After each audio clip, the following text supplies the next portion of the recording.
的。可是，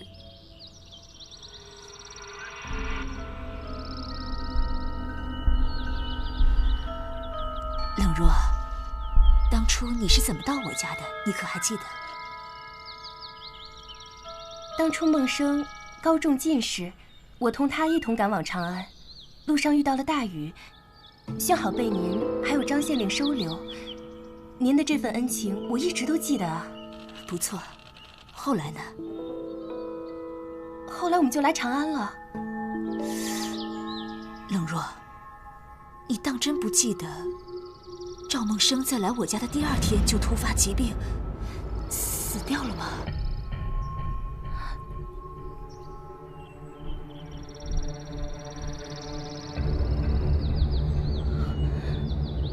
死了？是啊。当初你为了此事还大病3天，寻死觅活，我好言相劝才将你救了下来。冷若，你怎么了？冷若，来人呐！快来人呐！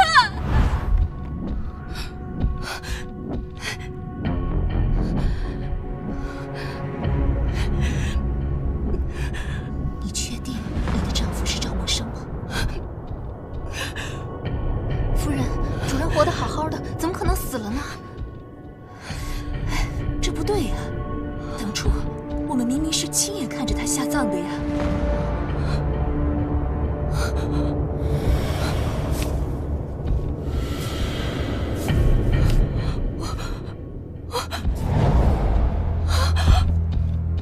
我不知道，我不知道。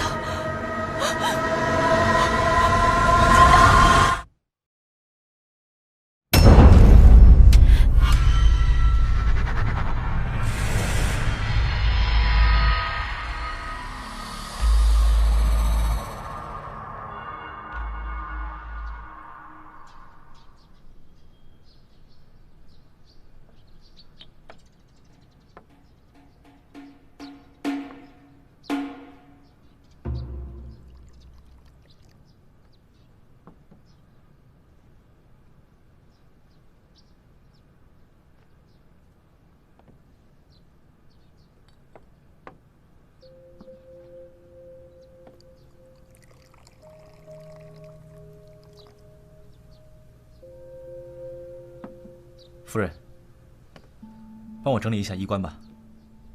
好。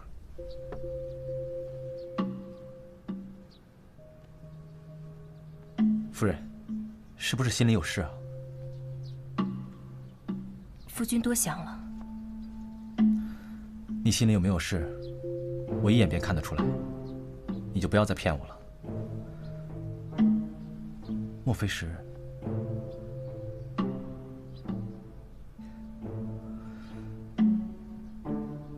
夫人有喜了？你又开玩笑了。时候不早了，还不快去？总之，夫人有什么事，不要压在心里，否则为夫可要心疼的。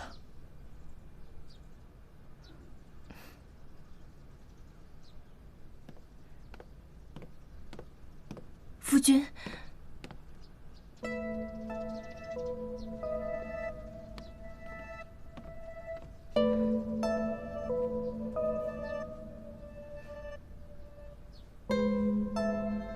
去吧。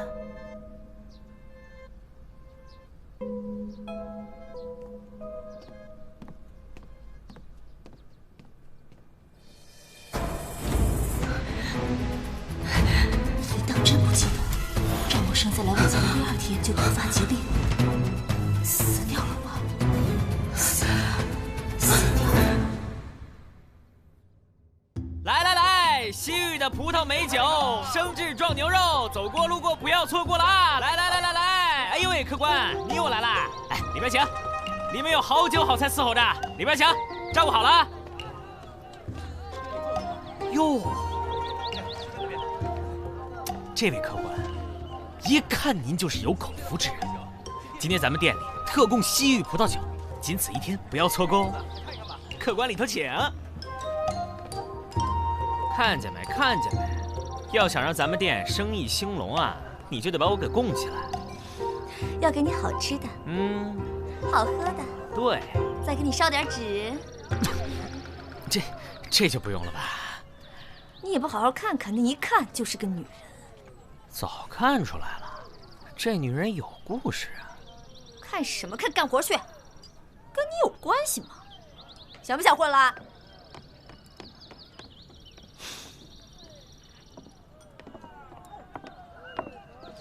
这位公子想吃点什么？我倒不想吃什么，请问萨摩多罗先生可在此地？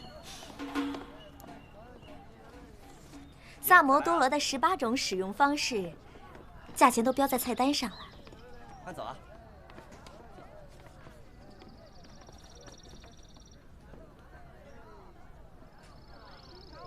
这位公子，找我何事啊？久闻萨摩多罗先生盛名，恳请先生一施援手。你不会是找我查案子的吧？正是。我可是很贵的哦。很公道。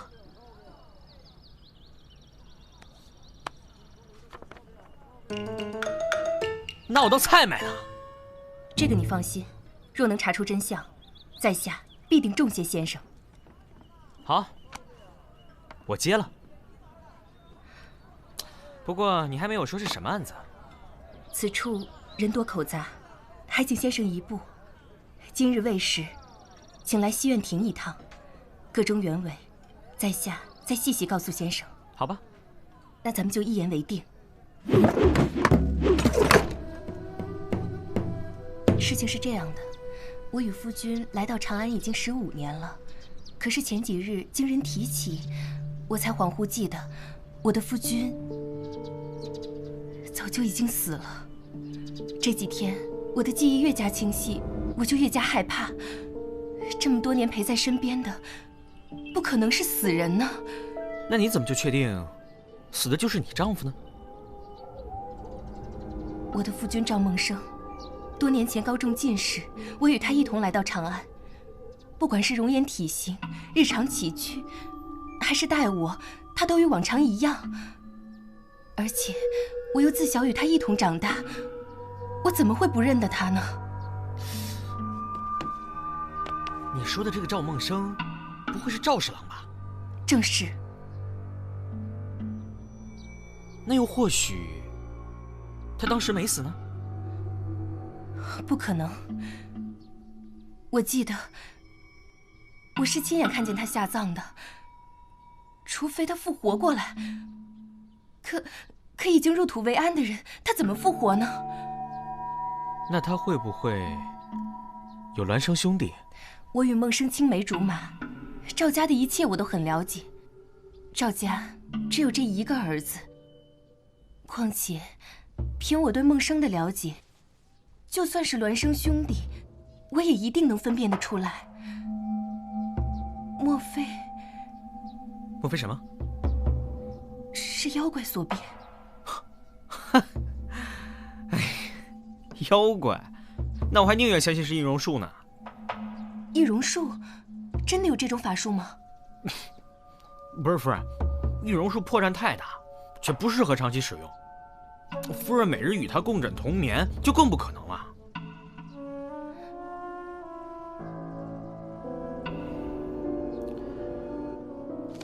夫人不必纠结，用此方一试便知。那太好了，多谢先生，真是谢谢先生。谢倒不用，就是这个账我已经和四娘结过了。什么？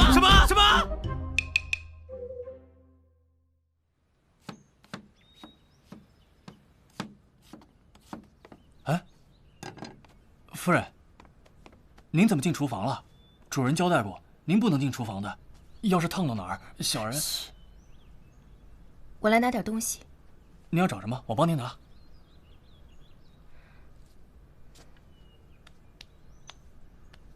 有没有碱？有。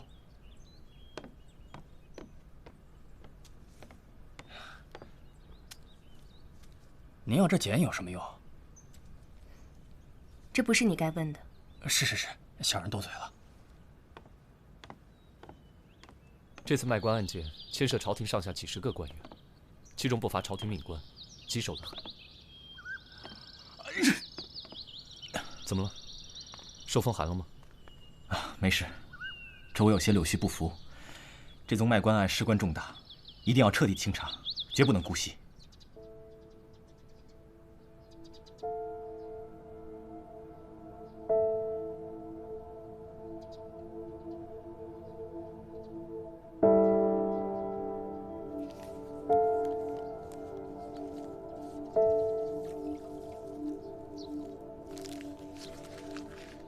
夫人，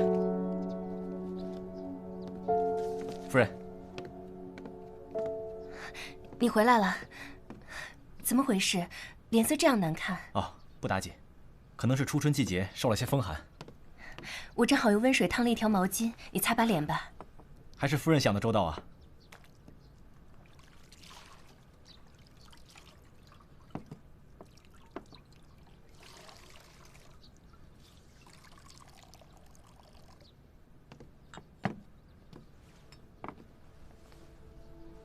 我来。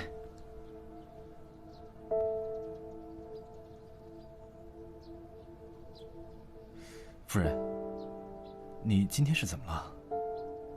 没什么。你最近好像……是不是因为我忙于公务，忽略了你，心里委屈了吧？你身居要职，忙于政务也是应该的。等这宗卖官案查完，我就好好陪陪你。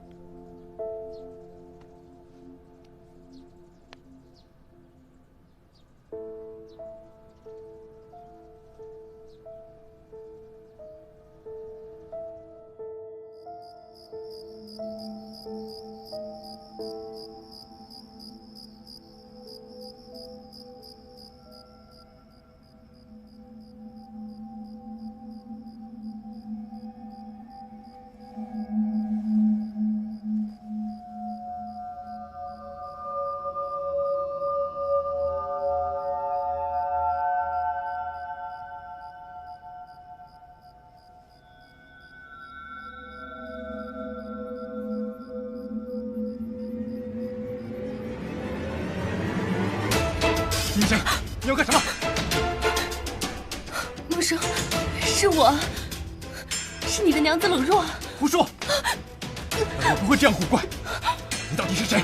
快说，否则我杀了你！真的是我。当初你决定世事，我为你缝制的香袋，上面的字“勿忘初心”，是我亲手绣上去的。真的是你，冷若，你怎么会？都是我的错，我不应该怀疑你。怎么了？到底发生什么事了？你还记得张夫人吗？就是张县令的夫人。我们来长安的路上，暂住过他们家。记得。怎么了？前几日，我在街上遇见他，恍惚记起在张府发生的事。什么事啊？我好像记得，你当时大病一场，然后怎么了？然后就死掉了。怎么了？你一定是做噩梦了。不是的，见到他之后，记忆越发真实，让人不得不信。我记得当时借住在张府，我是病得很厉害，你十分担心，还因此连续高烧了3天。所以啊，脑袋可能不太清楚，才把噩梦当成了现实，这也是有可能的。是这样吗？当然是的，你想多了。难道说，在你面前的我，还能是鬼不成？哪有说自己是鬼的？就是。好了，不要再胡思乱想了，已经不早了。我明早还要上朝呢。啊。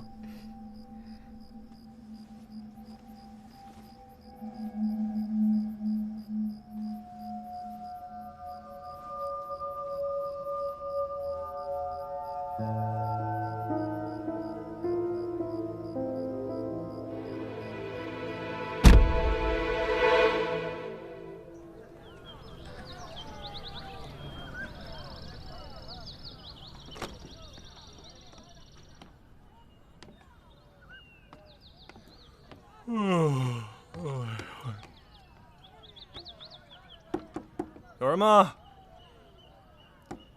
有人吗？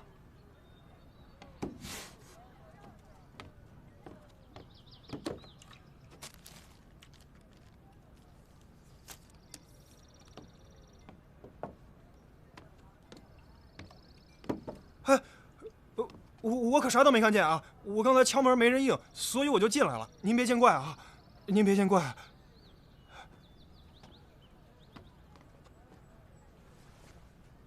唉。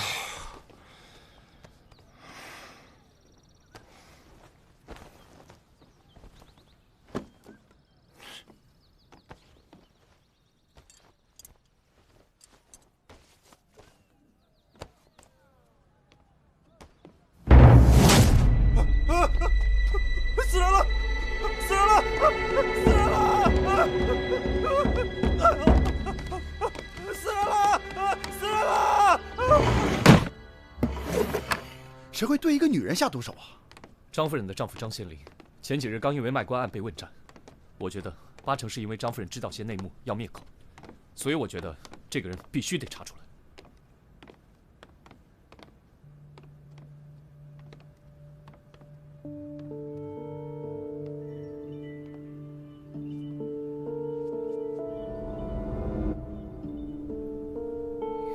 死者是一刀毙命，从血的凝结程度可以推断出，死亡的时间应该是3个时辰前。我知道了，这个张夫人是自杀。你怎么知道她是自杀呢？门栓是好的，门窗也没有被破坏的痕迹。不对，张夫人不是自杀。门栓是好的，也可能是张夫人给这个凶手开了门。啊？他傻呀？你傻呀？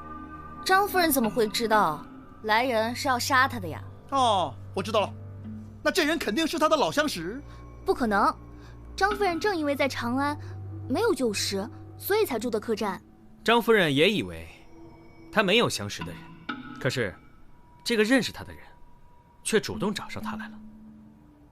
你们看，张夫人是一个人住，你们再看桌子，这个桌子上虽然只有1个水杯，却有2滩水渍。一个人喝2杯茶，不是很奇怪吗？所以种种迹象都表明，张夫人认识凶手，还亲自款待了他。这个凶手一定是趁张夫人不备的时候一刀杀了他，再把刀放在他手上，假扮成自杀的样子。那你这也太武断了吧？没准大概可能他想晾茶，晾了2杯呢，人家想晾3杯没那手，是吧，老大？应该是他杀。你们看，这应该是止咳药。如果他想要自杀，还买药做什么？小二，昨天晚上有谁来找过张夫人吗？这楼下就是餐馆，楼上就是旅店，这人来人往的，谁也没注意这个呀。哎，你去哪儿？我之前接了个案子，路上说吧。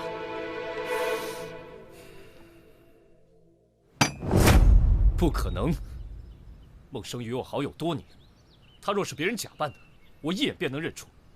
大哥，你认识赵侍郎才几年？也许在你认识他之前就已经被人调包了呢？那也不可能。孟生一向为人坦荡。切！孟生他多年如一日的对我好，我确实不应该怀疑他。可是我心中的疑虑不解开，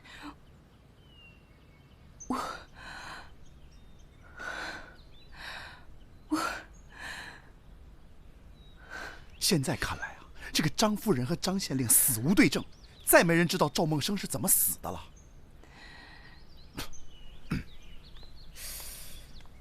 这样看来，赵侍郎的确是有嫌疑。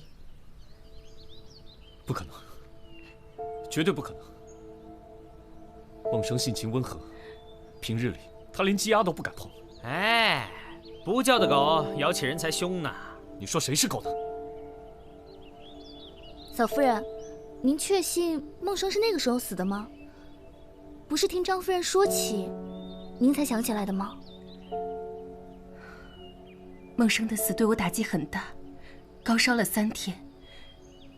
也许是那个时候烧糊涂了，那段记忆被自动抹掉。最近遇见张夫人，我才渐渐回忆起来。你一定是记错了。冷若记错，张夫人也会跟着错？除非这件事自始至终都是张夫人设计好的。你们想想，张县令的买官案件是由梦生接手的，买官案涉及的人员众多，有人合谋嫁祸梦生也是有可能的。嫂夫人太单纯了，或者他们早就知道你是梦生的妻子，利用张夫人有恩于你，以此接近你，于是便上演了这出嫁祸的好戏。就算他把一切都设计好了，那赵夫人的记忆又是怎么回事呢？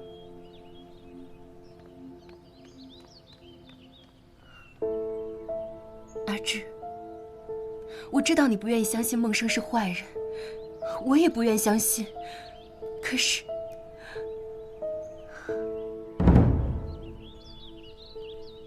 我一直都不记得这道伤痕是怎么造成的。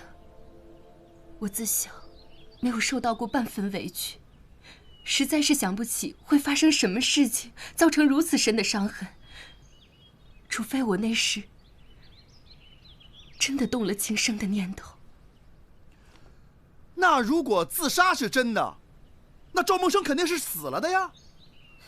我们别在这废话了，去找找赵梦生的坟墓。是人是鬼，不去见分晓了吗？你小女孩家的，除了挖坟墓就是找尸体，以后谁还敢要你啊？要你管！我赞成。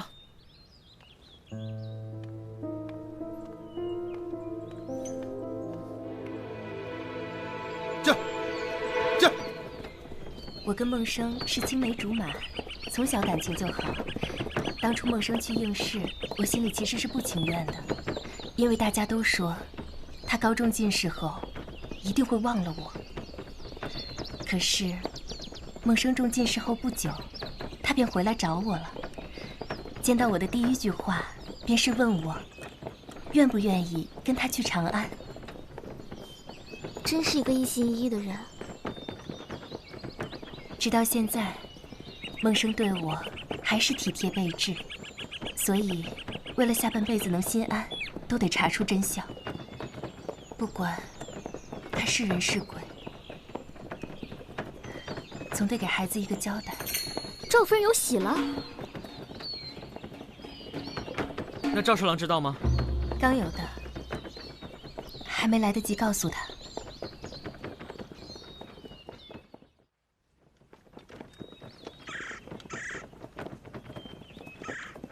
来人，四处查看一下。是。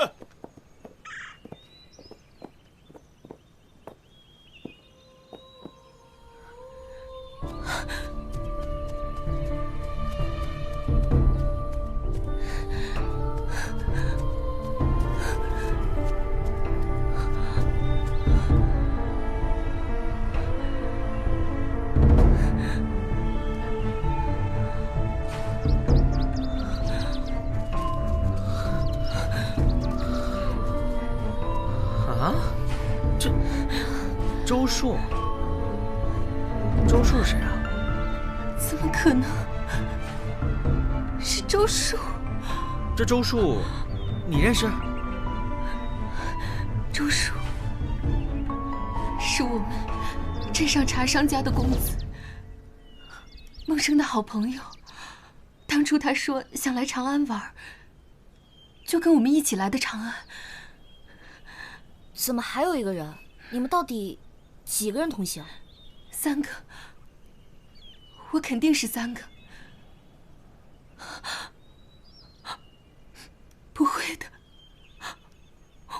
我不会为了周叔而轻生的，不会的。冷若，不会的。冷若，冷若，冷若，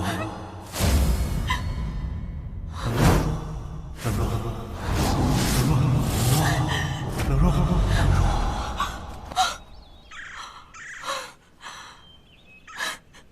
你还记得周树是怎么死的吗？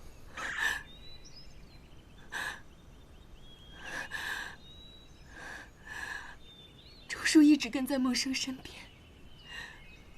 我对他也不是十分上心，有时因为怕梦生会误会，我还刻意冷落周叔，所以没太在意周叔做什么。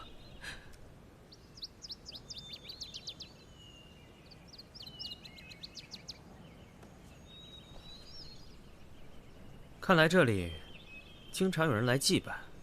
来都来了，还是验尸的好。开什么玩笑？这荒山野岭的，谁帮你挖坟啊？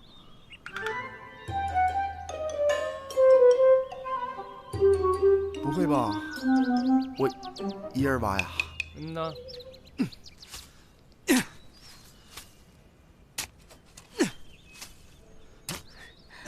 周叔，怎么可能会是周叔？这怎么可能呢？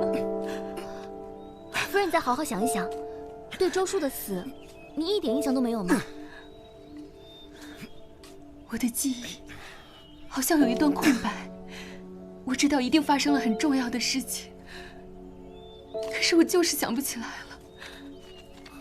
想不起来就不要想，可能当初死的就是周叔。怎么样，有没有线索？发源集里都已经找过了，根本没有赵梦生的坟墓。吉贝爷，验尸这事儿就不用我了吧？哎，我来。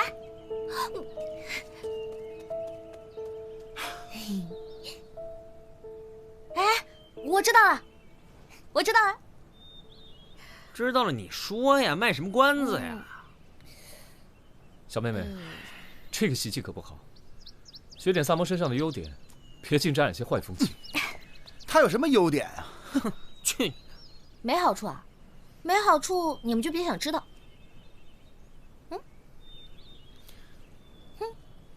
喏，满意了吗？嫂夫人在，跟我到旁边说。哇，走。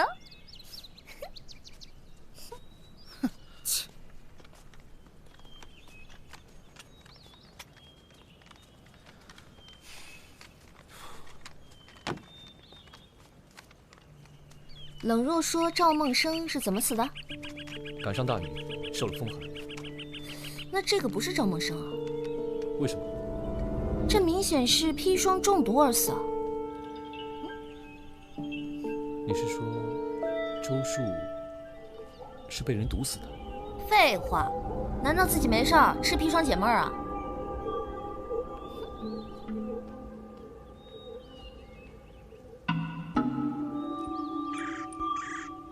嘿嘿嘿嘿嘿，干嘛呢？我可看着呢。别废话，回头请你喝酒。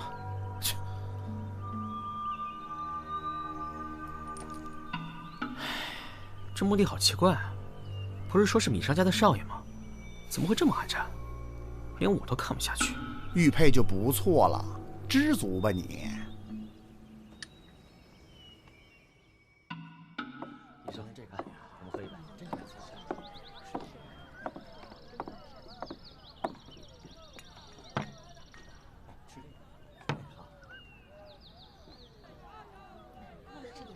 怎么，是咸菜做的不好吃呀？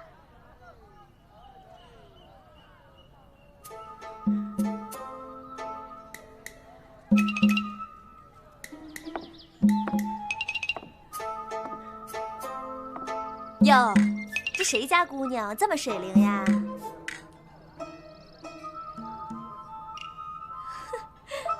这一个个的跟点了穴一样，奇了怪了。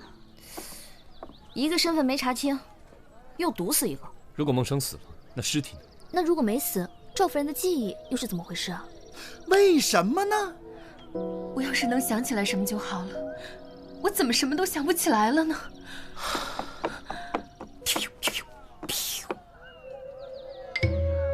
你们都被解决了啊！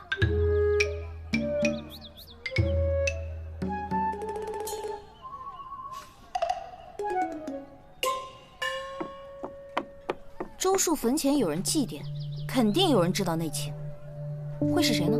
那还用问吗？肯定不是亲人就是朋友了。孟生的死，他父母知道吗？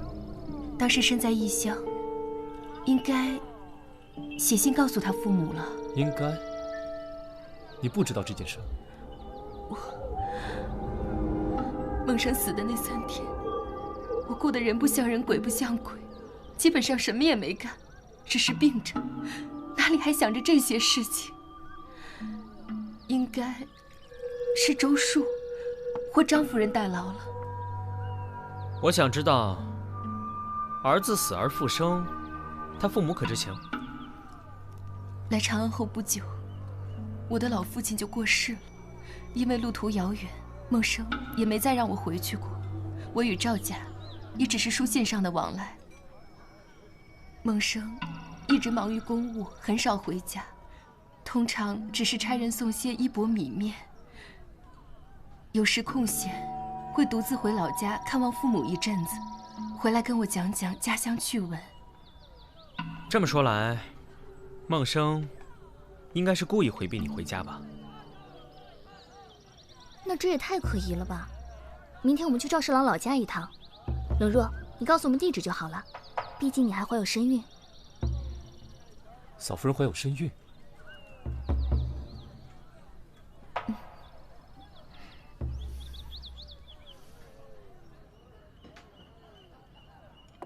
不信今天就征服不了你们！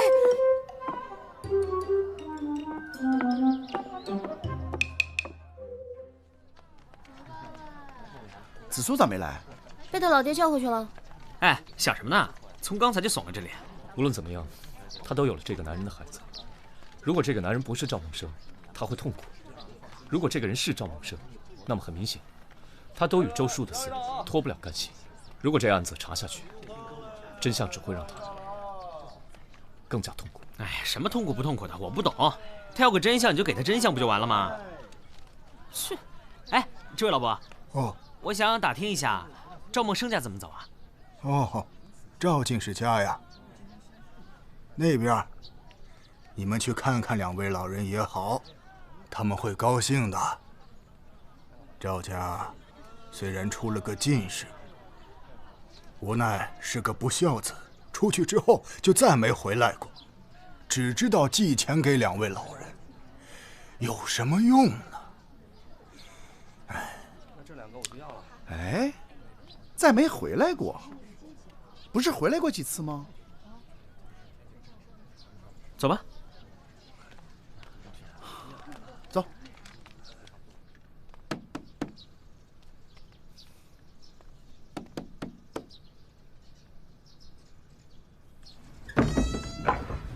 嗯？看不出来嘛，原来赵侍郎父母还是爱摆弄花草的人啊。儿子都不回来，还不就只能摆弄摆弄花草？是啊。等一下，我感受到了一股气息。还真是，长安城少有的清新的气息。不对，是新鲜的死亡气息。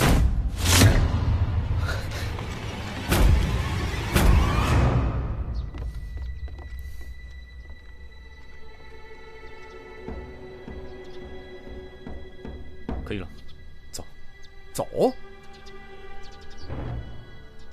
啊，走吧，走吧，走，走。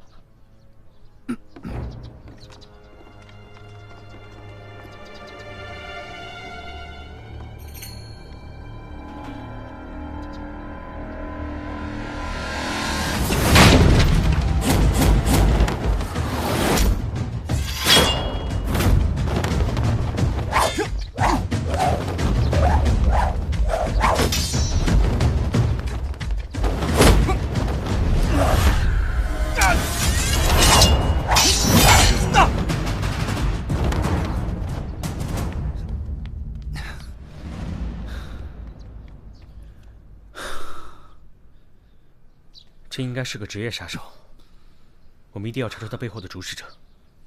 你们看这儿，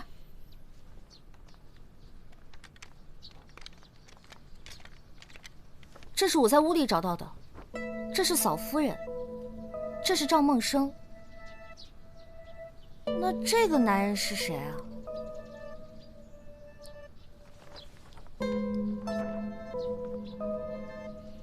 这肯定就是他们的好朋友周树了。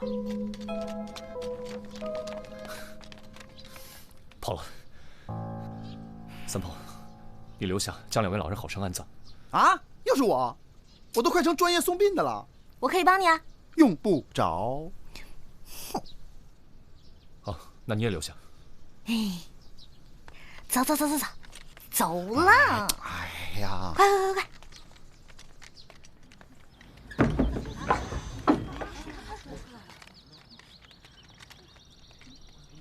哎，大娘，我啊，我给你打听个事儿啊。啊，赵家这棵柳树种了多久了？哦，你是问这棵大柳树啊？那可很久了，得有20-30年了吧。孟生刚出生那会儿啊，就种下了。你们是官府的人吧？不是，我们呢是孟生的朋友，就是路过看看他的爹娘。哦，孟生后来真的没再回来过吗？嗨，不孝啊！中进士之前啊，还装得挺孝顺的，谁成想出人头地后，立马就变了。一个他，一个那周树，都是这种东西，怪不得凑在一起呢。冷若也不孝，也不知回乡看看公公婆婆，连封家书都没写过。赵老头啊，真是白疼他们了。您刚才是说周树？是啊，这老周家也就那么一个宝贝儿子，跟着孟生上了长安了，这一去就没回来。莫非周家就在这附近？那过2条街，左拐，第一家大户就是周家。谢谢你啊，大娘。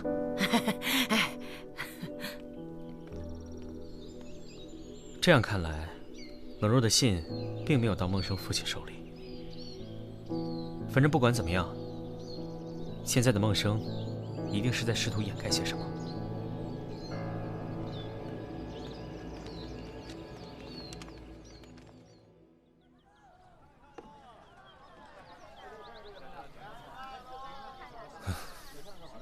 怎么回事啊？一脸丧气。刚从礼部回来。又有新案情了？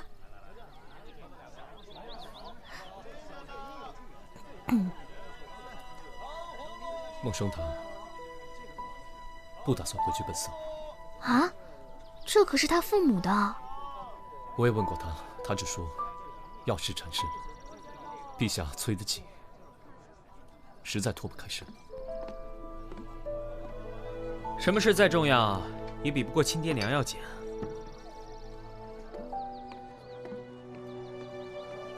或许赵侍郎真的有某种不得已的苦衷，所以才多年不回家。我知道了，我知道了，我知道了。你知道什么了？这个案子我破了。怎么可能？开玩笑吧。哎，还真别瞧不起人啊。三炮，你说说看。我在集市上听说了一种强力曼陀罗，吃了以后找人做法移魂，给出暗示，就能让对方把做法人说的都当成真的。就是催眠嘛。你是说赵夫人被催眠了？子苏，你当时认为张夫人不是凶手，那是因为你认为张夫人没有办法改变赵夫人的记忆。错，当然有办法，只要吃了这种药，睡了以后，人家做法的人说什么就是什么。这也太邪乎了吧！证据呢？没有证据，一切免谈。张夫人的客栈已经被清理干净了，上哪去找证据？不过非要那么解释也能够解释通。当初我们在客栈搜出了一副止咳药，而其中有一味非常重要的药材正是曼陀罗。这样就全通了？对，都通了。要不咱去药店再查一查。走吧。走。我也去。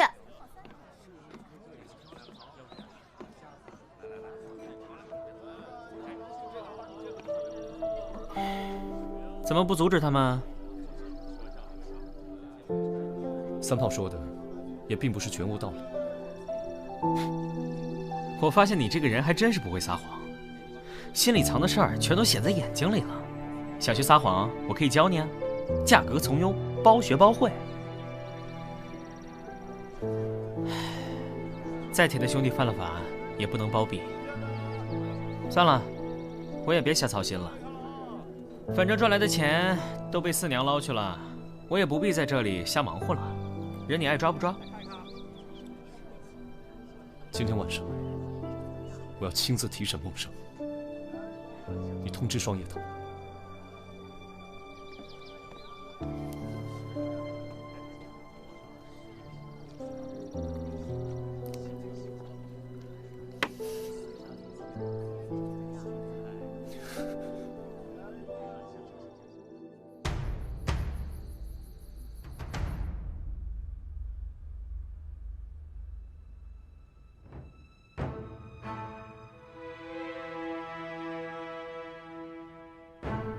前阵子我和你在小径散步，你不停打喷嚏，你对我说是花草柳絮不符。可赵家门前的柳树种了那么多年，如果赵梦生对柳树不服，他爹根本不会种下那些树。如果你真是赵梦生，怎么可能对自家门前的花木不服呢？还有，三炮打听到了一种名为移魂的法术。移魂，也就是深度催眠。嫂夫人的确被移魂过。不过，并不是张夫人，而是周树。周树与赵梦生冷若从小一起长大，恐怕早就倾心于冷若。只可惜冷若只对赵梦生上心，担心赵梦生误会，刻意冷落周树。由于是好友，周树只能把这个心思烂在肚子里。赵梦生考取进士后，周树以云游四海为由，一同奔赴长安，借机在途中毒死了赵梦生。之后，周树托人将冷若移魂，把冷若的记忆修改。让他把周树和赵梦生的身份进行兑换。你是说，梦生是被毒死的，不是偶遇风寒吗？我根本没听过什么移魂术，你们宁愿相信一个江湖传言，也不相信我这个人吗？你知道，我从来不会空口无凭指证一个人。舒儿。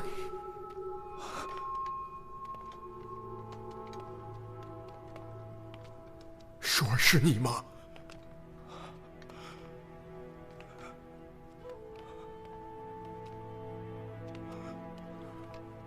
舒儿，是我的舒儿，舒儿，舒儿，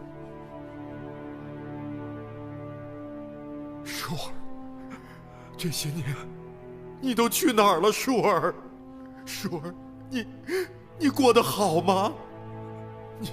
你都不说回家看看呢，舒儿。你知道爹娘是多么想你呀，舒儿，你说话，你怎么不说话呀，爹？爹，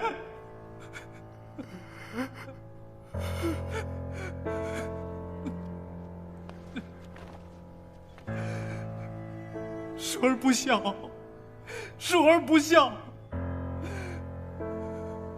舒儿无时不刻不在挂念着爹娘，但舒儿现在没法回头了。现在好了，现在团聚了，现在我们终于团聚了。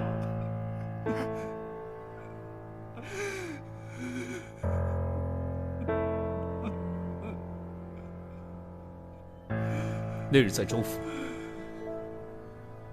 多亏令尊的一句话，才得以让真相浮出水面。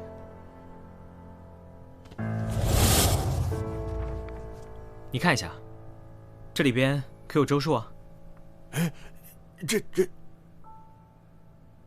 这就是我的舒儿。其实第一次看到这幅画的时候，我便觉得有些奇怪。这幅画上冷若坐在最左边，按常理，冷若与孟生两小无猜，孟生应该坐在他旁边，可事实却是周树坐在他的旁边。你们不觉得很可疑吗？我们都知道周树是周家公子，穿戴定比孟生好上几倍，而画上的孟生腰间玉佩，反而比周树的还要大，还要气派。这只能说明中间的这位根本不是周树，而是孟生。你因为担心露出破绽，不敢回乡，只能通过寄钱的方式弥补心中的愧疚，让死去的好友担着不孝的罪名，恐怕你也并不好过吧？你还不惜把孟生的墓碑换成自己的名字，再也不踏进家门，凭着对赵孟生的熟悉，模仿他的一切，让真正的自己死掉。你本以为远离家乡就能瞒天过海，却不料张夫人恰巧来到长安，揭穿了这一切。舒儿，舒儿啊，你这又是何必呀？怪只怪我一时鬼迷心窍。我们仨自小相熟，可在冷若眼里，我永远都比不上赵孟生。没想到，一个偶遇的江湖道士，改变了我的命运。他告诉我有一种移魂术能修改记忆，让我变成冷若心爱的人，这对我太有诱惑力了。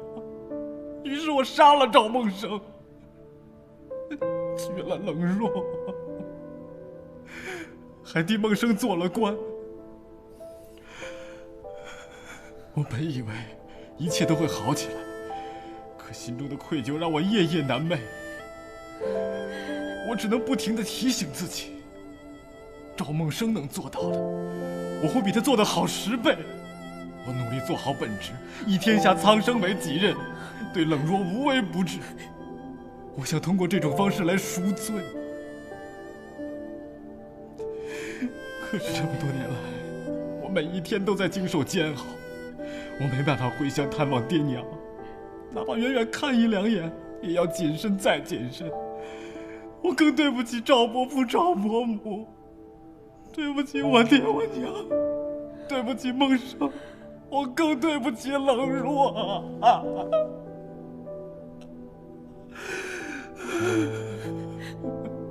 那你为何要对孟生的父母下杀手？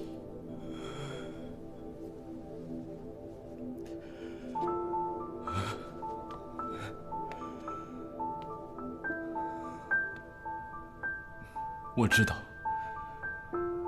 我罪大恶极，但我还没可恶到那个程度。不过，他们的死确实跟我有关系。其实，这不过是一场交易，我们各取所需罢了。他们需要我当官，在为官期间帮他们。舒儿，孟生，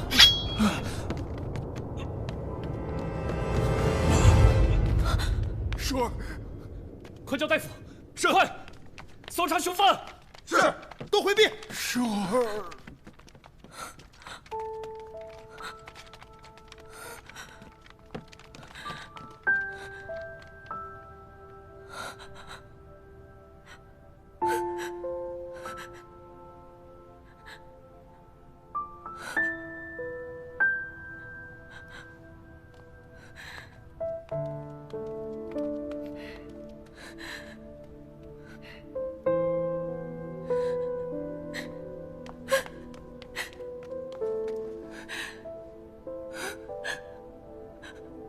孟生，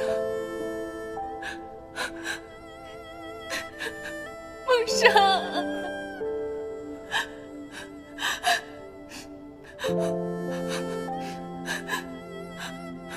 父亲，冷若，我不是你的父亲。赵孟生在世，我好后悔。如果当初我勇敢一点，是不是这一切都不会发生了？对不起，对不起。你真傻，这你都看不出来吗？我刻意回避你，是因为我对你有好感的。我故意忽略你不理你，是不想伤害孟生。那是孟生啊，我们一起长大的孟生啊！你怎么可以为了我，你怎么下得了手？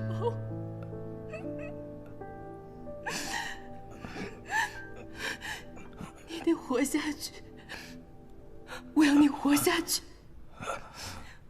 我和你一起赎罪。夫君，我求求你活下去好不好？你不要把我和孩子孤零零地留在这个世上，没有你，你让我们怎么办？求求你活下去好不好？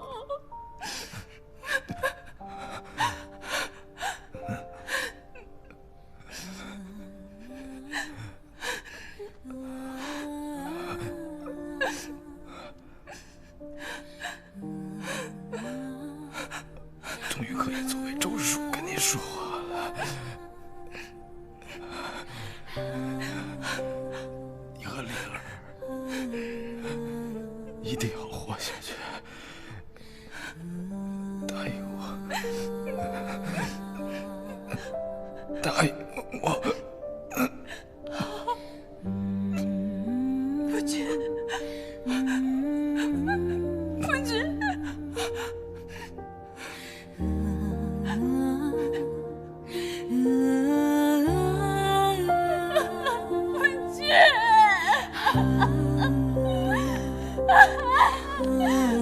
君。